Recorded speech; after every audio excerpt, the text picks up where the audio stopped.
Alright, blunt and guts. This isn't going to be a very long video.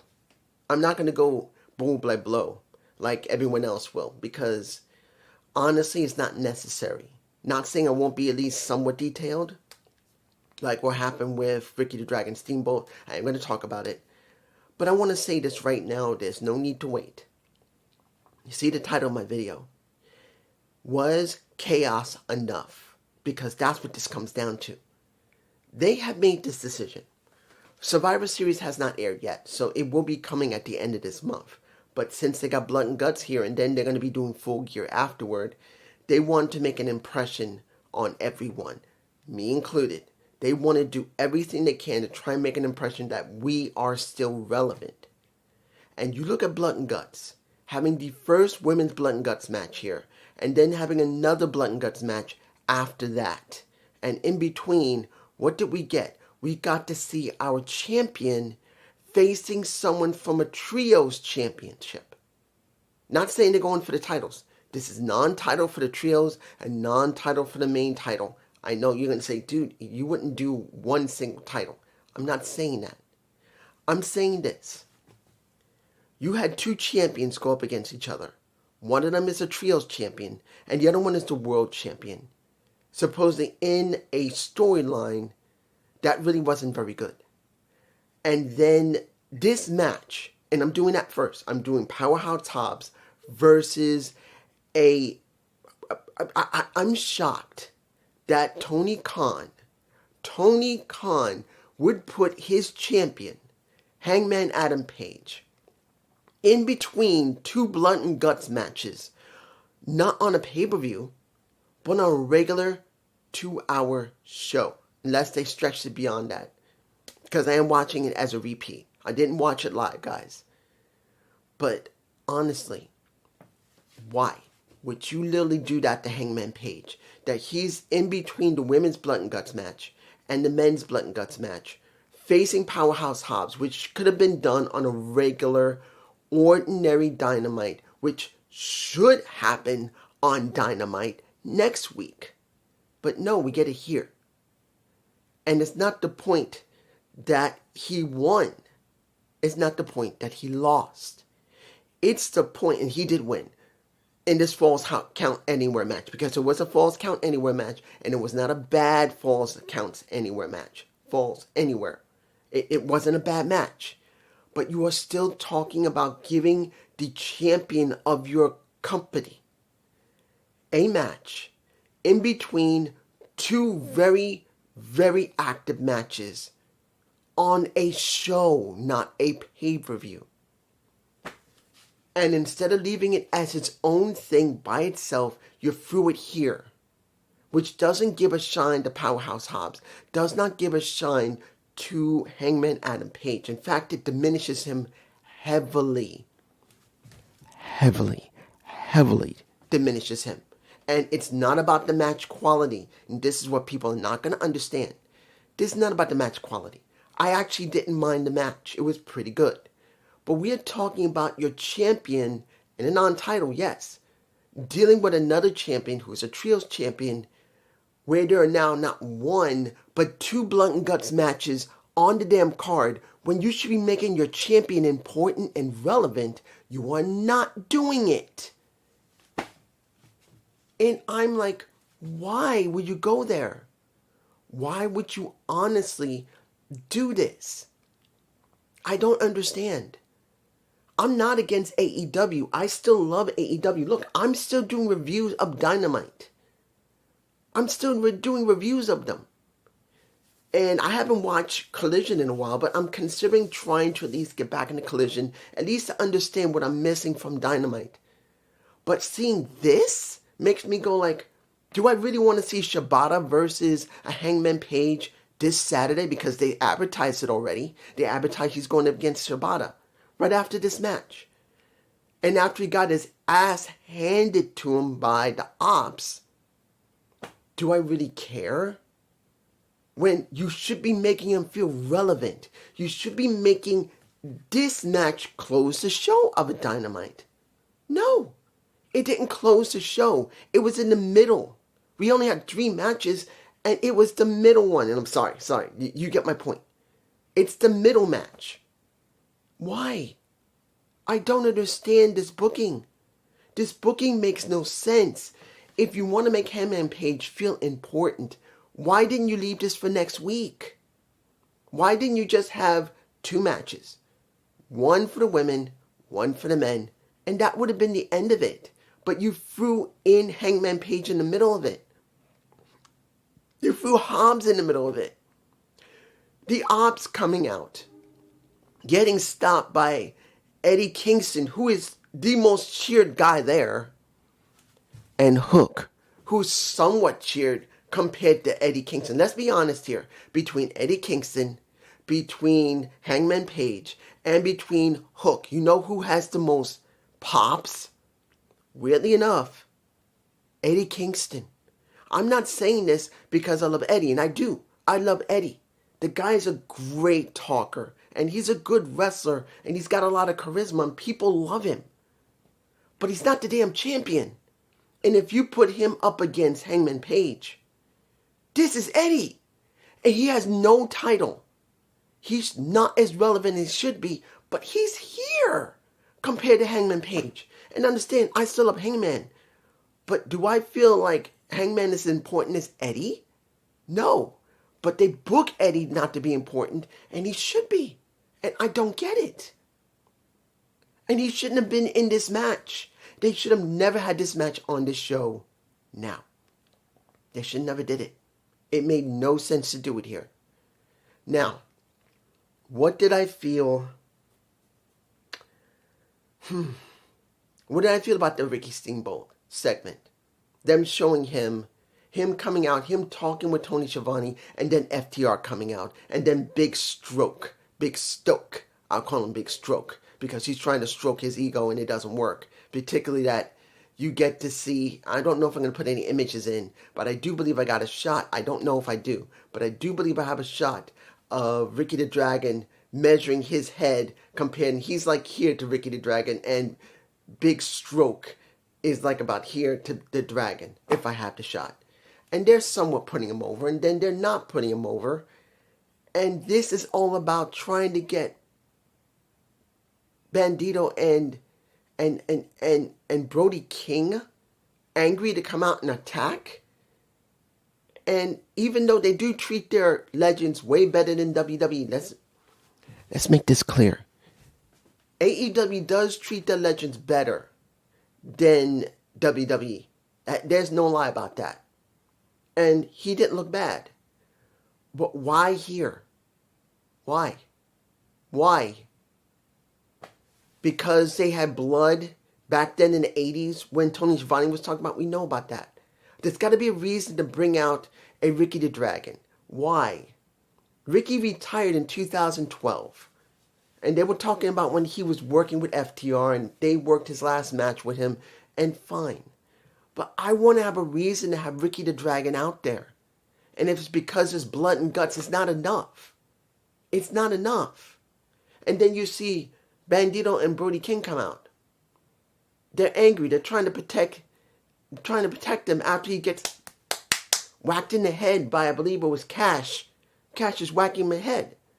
It doesn't feel right. There's something missing. They need to make it important. Now, unless he's going to be a special guest referee or enforcer, which he can't, he's 73, he's going to be a special guest referee, I can understand it, but if he's not, it feels like they didn't have any idea what to do with Ricky the Dragon. And this is one of the rare times that, yes, he didn't look bad when he was talking, and he didn't do bad when he laid out Dax, when he goes, yeah. He didn't look bad.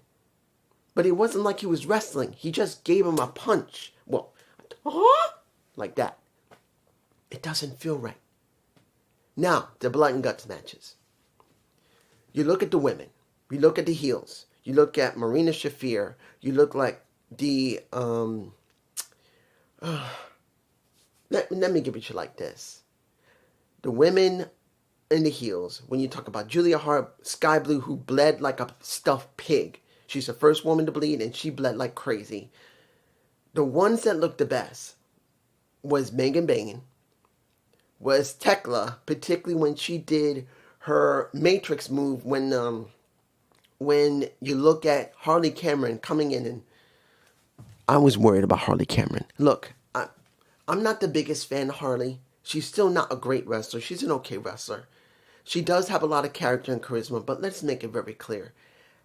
As a wrestler with very large tits, and the girl's got to be a double D or a D, the thing I got worried about was the tax. Because I'm being honest here. I'm not trying to be sexist. I'm not trying to be like I want to screw her ass to death. It's not that. When you look at Harley Cameron's big tits, one of the things you wonder, are they real or fake? And there's a possibility they are implants. And they may be saline implants. And understand, guys, they threw tax into the ring. When you saw Jamie Hayter come out, and she hit Sky Blue, I believe it was Sky Blue, she hit her with the tax. The bag just exploded and tax went everywhere. You worry about Harley Cameron. Yes, when they do implants, the saline bags are under the breast muscle, under the chest, and under the muscle there. But a tack can still penetrate into your chest. And I was worried if she landed right. That's not meant to be insulting. That can happen. Look what happened with she didn't get any tacks in her chest, and that's Scarlett Bordeaux. Because if you saw my Gump report about Scarlett and Killer Cross, she got kicked in the side, and that literally popped her saline bag. She was supposed to get them changed out. It's been long enough, but she got popped. And the doctor said it was like a car wreck inside her body, like she was in a car crash. And we are still talking about tax, where a woman with big tits and counting on the chest lining, it could still penetrate and go into that saline bag. And I was worried for her. Not because I just want to jump her bones, because those tits look good. Yeah, they do. And that she's not pretty. Yes, she is. But I was worried about that. But in the end, when you look how the match went, you know who was the worst person there at first? Marina Shafir. Looked so awkward, barefoot. And did she do a decent job at certain points? Yes, but she looked awkward. I don't know what it was. Maybe due to the fact it's the first time she's ever been in a steel cage match or a blood and guts match, for that matter. I don't know if she's ever been in a steel cage. I don't know if she's ever had a blood and guts match, which, well, she probably hasn't. But the point here is this. You look at Marina Shafir. You wonder, can she get it done? Because legitimately, as a Death Rider, when she was holding the briefcase, she literally did nothing. The only time she ever was able to do anything was once in a while with a smaller guy in the ring, like an Orange Cassidy, like a Robert Strom, maybe kicking them or choking them out, or Darby Allin. But the person that she always went up against was Willow. And now that's not the case anymore. She was going up against 6 other women. And it kind of shows that she really is very inexperienced in a type of situation like that. She tried, but it looked sloppy. Now, Megan Bayne looked good. When you look at Sky Blue, she bled really badly, but she did pretty good. When it came over there, Chris wasn't too bad, Chris Statlander. And the Joker version of a Timeless One wasn't bad. I actually liked it. But when you see Mia Shirakawa coming out with the bat, beating up everybody, gets bloodied, and then the ending is where she has to literally get hit in the back with one of the titles that Mercedes Moné brought in. I think she brought in 6 of her 12 titles. They were using it during the match. And you see Megan Bayne take one of those titles and start whacking her in the back while they're holding a Toni Storm to make her give in. I'm like, this is actual good development. I don't mind this. It's actually fine. How crazy are we going to see a Toni Storm? And with Marina Shafir keeping Mother's Milk onto a Mia Shirakawa, I can understand it. And in the end, when she gives up and the match is over and the heels win, and then she starts kicking Marina Shafir in the face, you can see that they at least told a decent story with Toni Storm. I didn't really feel much from Chris Statlander versus Mercedes Moné. She was laid out along with Chris later in the match, so it wasn't bad. But the rest of the women really don't have much story. They just don't. Do I feel a story when it comes to Willow Nightingale and Harley? No. Yes, they're in the tournament, but I don't really feel it. Do I feel the Sisters of, what was it, Sisters of Sin? I can't remember what they're calling themselves right now when it comes to the women. Julia and Sky Blue and Tekla. I think it's Sisters of Sin now. I'm forgetting. But the key here is this. When you see it, there are very few stories that are being done in this match. So, it kind of sucks. And then the men. Let's make this clear. The Death Riders versus a conglomeration. Where, supposedly, Mark Briscoe was mostly taken out of the match until the end, when he finally got into the match, by the Don Callis family, which is the goal right here. They're making the Don Callis family the most important thing. And I'm not forgetting about the beatdown of Luchasaurus and the Jungle One, Jack Perry, not forgetting it, showing that they're willing to do whatever's needed to protect family, and that's supposed to interest the Bucks. I wish they didn't do it. Well, technically, it's not a bad thing they did this, but I wish they had not done it here. I wish they had done it in the next Dynamite. I wish that's what they did, because you see Luchasaurus the way he is, but why? He's not wrestling. That's the thing. You see Luchasaurus out there in his wrestling gear when he's not wrestling. That made no sense. He should have been dressed. He should have been dressed in his regular clothes with his mask and then got his ass kicked. But no, he gets this, and it made no sense. And people can say, well, there's collision right afterward. You're not supposed to make it that clear, guys. If Luchasaurus was wearing his regular clothes, it would have been easier. He could have been in the back, and that would have been it, but that's what we got. And then we see this match from the conglomeration, seeing how beat up everybody got. And in the end, Kyle O'Reilly, who's been trying to tap out Moxley, finally gets to tap him out. And I think that's one of the other images I'm going to be showing next to whatever I'm going to show. Guys, we only have one outcome now. Moxley just tapped out again, now to Kyle O'Reilly. When you saw a Daniel Garcia looking at him, and I believe I got a shot of that in my face, you have to say now, because you got all of them in the ring, when are they going to get rid of Moxley? They must now get rid of Moxley. There is nothing left. This is what I want to make clear to you about this story. This story with the Death Riders sucks. Because if they don't get rid of Moxley, if they just keep going as they are, and they don't change Moxley as the leader, and let maybe Claudio become the leader, or Pac become the leader, which would make the best sense. Either Claudio Castagnoli or Pac becomes the new leader of the Death Riders.